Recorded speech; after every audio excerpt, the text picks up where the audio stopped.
हित परित हिताई मिताई जात छोड़ देला।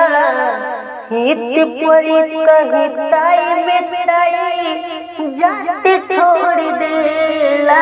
जब समय होला कमजोर,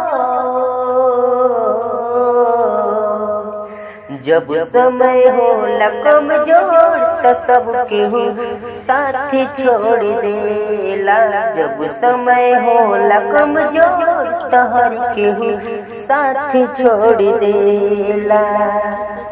बनला के 10 गो साथी बिगड़ला के केहू ना आपन बनैबो के केहू तोहर होई ना।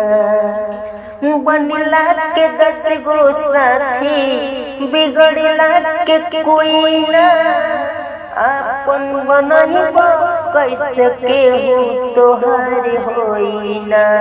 धर के हाथ में हाथ हाथ से हाथ छोड़ देला। धर के हाथ में हाथ हाथ से हाथ छोड़ देला। जब समय होला कमजोर,